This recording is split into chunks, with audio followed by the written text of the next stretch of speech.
Modified Gaussian integral 3.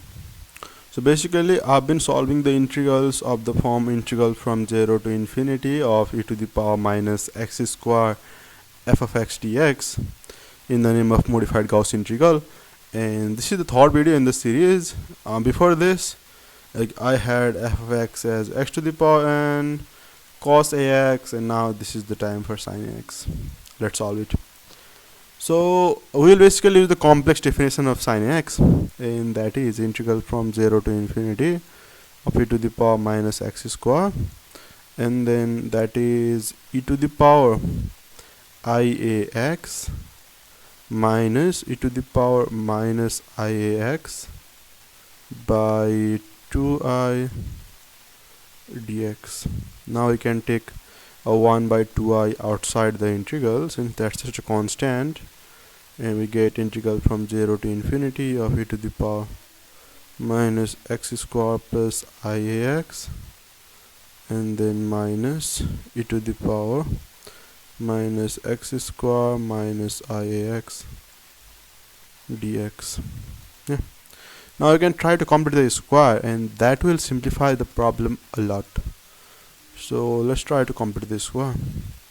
Integral from 0 to infinity e to the power minus of x square minus iax plus ia by 2 whole square minus ia by 2 whole square. Yeah, minus e to the power, over here that will have minus common again, x square plus iax plus ia by 2 whole square minus ia by 2 whole square. Yeah, and then dx. Okay, over here now what you need to observe is, so basically if you take the square of this, you will have minus a square by 2.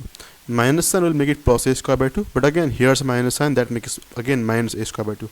Same case is here. So let's take e to the power minus a square by 4, not 2, sorry, by 4, by 2i common in the integral from 0 to infinity e to the power minus of x minus ia by 2 whole square minus e to the power minus of x plus ia by 2 whole square dx. Yeah, let's take this, and now we can just use the OR function. Yeah, so we will have e to the power minus a square by 4 by 2i, and then we get OR of x minus ia by 2 minus OR of x plus ia by 2. Yeah. And these go from 0 to infinity. Yeah. Now at infinity, OR of infinity is, oh, and I forgot something. Also, this integral is not just OR, also root pi by 2 should be there. Yeah. And now let me multiply it by, let me find the values. Root pi by 2 e to the power minus a square by 4 by 2i. Yeah, and now OR of infinity is just 1 minus, that's also 1 minus, now this is OR of minus ia by 2, and then this is minus sign, and then OR of ia by 2.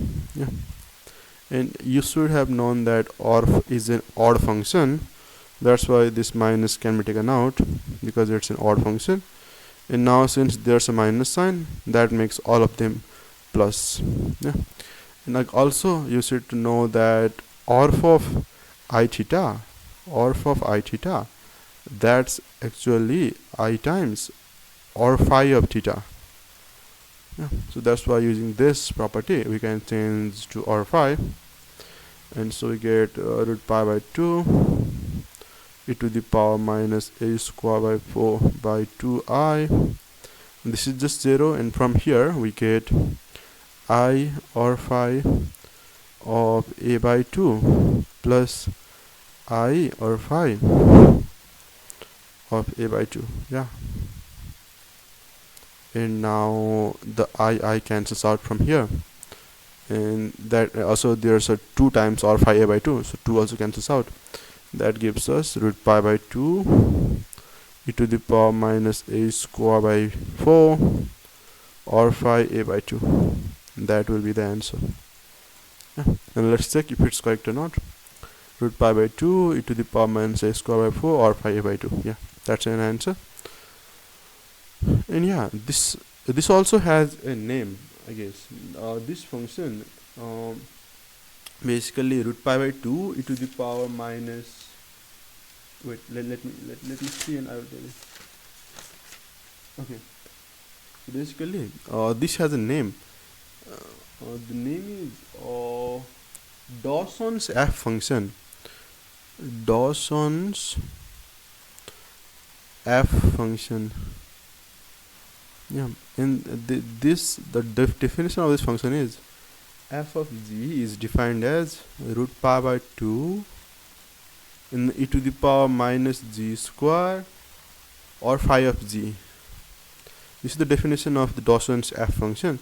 That's why this is exactly the Dawson's f function of a by 2. Yeah. So that's why, like, when I first tried to compute this integral in Wolfram alpha, it just gave me capital F of a by 2. Yeah, it just gave me capital F a by 2, and I thought that this f is just the short form of the hypergeometric series, and like I was misguided for some time. Later on, I found out that this f is not actually the hypergeometric series, but actually Dawson's f function. And then later on, like, I tried to find the value of this function, and the answer matched. Yeah, and so that's why I know that my answer is correct. Talk about the flow. Use the complex definition of sine, compute the square, use R function, use some properties of R function, and that gives you the answer. So hope you enjoyed the video. Thanks for watching, and look forward to seeing you in upcoming videos too.